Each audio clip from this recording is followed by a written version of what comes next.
All right, Eric here from Atlas Industries. I'm going to start a new series of videos called Atlas Engineering, and it's not about my engineering. It's about engineering of Atlas engines, Vortec 4200 down to 2800 in general. So, first of these videos, you're going to be wondering why I'm standing next to my 55 Packard. Well, it has something to do with the time machine. We got to travel back in time.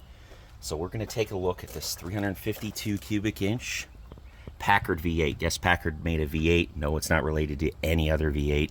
Packard designed it, built it. It's another series, not for a Vortec 4200 related channel, but regardless, we got to travel back in time because we got to look at the intake manifold that has to do with the carburetor. Now, why did we have carburetor spacers back in the day? Well, we got to first look at the intake manifold. Now, this is a new old stock service replacement intake that the heat riser's been cut off that someone's going to do performance stuff with. I don't know, but regardless, we want to take a look inside here at the manifold, okay? Look at this plenum volume. Look how absolutely tiny this thing is. I have my thumb in here. Look at that. Look how small this is. Now, this they were going for torque. This says 255 horsepower, 350 pound-feet of torque, which in 1955 was actually kind of hot stuff. You could get a dual carb manifold that made 275, went all the way up to 310 and 56. Anyway, I'm starting to sound like an old man here. But regardless, there's a lot of engineering design stuff that changed between 55 and now. So why do we have a plenum? Well, obviously it feeds air to all of the cylinders, right? In the case of the 4200, we've had many years of engineering, and the stock manifold is very, very, very well designed. We've had people make 800 some horsepower on the stock intake manifold. So, quick rule of thumb, engineering wise, for a manifold is you want the manifold to be about the same displacement in the plenum as the engine. That's not exactly how the 4200 is, but it's pretty darn close, and GM really did do their homework. It's going to be hard to see in here because my phone is adjusting, but there is some really good thought that went into this manifold design. It's got a very large plenum. The runners go in very smooth. The runners are large, but it's also designed for torque. They're not real short.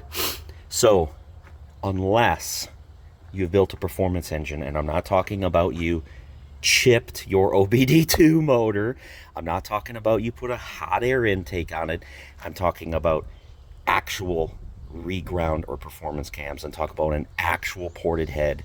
And then, only then, after you've ported the head, which is the restriction, have you done things like a header or anything else. At that point, the plenum volume then becomes a restriction because one cylinder is pulling so much air that there is now a vacuum in the plenum. It is not atmospheric. We're not talking about boosted engines here, but it still applies. There's not enough air left in the plenum that other cylinders are pulled by the time then the intake valves open on partnering cylinders to pull in that air. So you've now created a restriction. But again, if you have a 4200, unless you have actually built it, this manifold is just fine.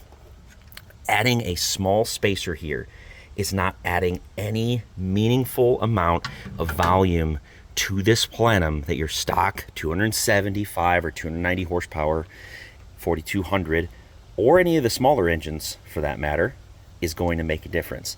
Now, another big thing about these manifolds and what you're looking, why they're so different, one is the passage of time. Two is this only flows air.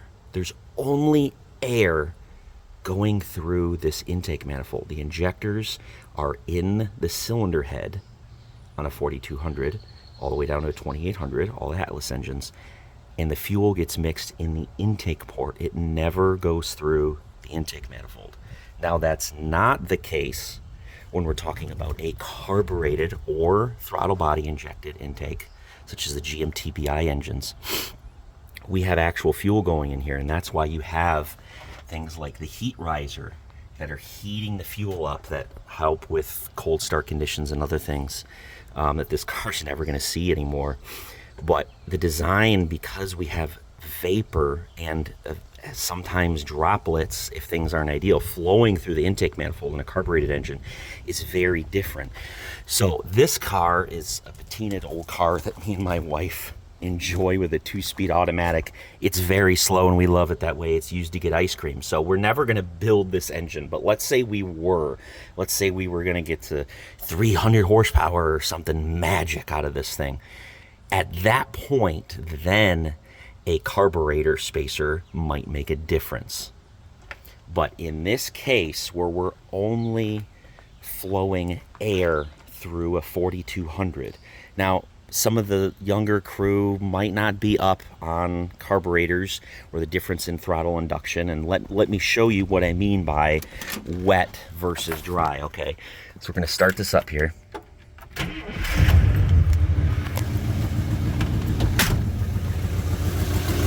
So on a normal throttle body, right, we're only flowing air through here. We're only regulating air through the engine.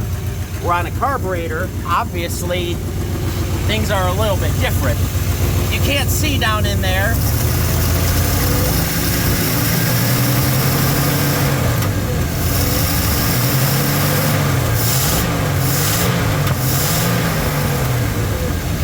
But we're sucking in through those venturis fuel down into the motor.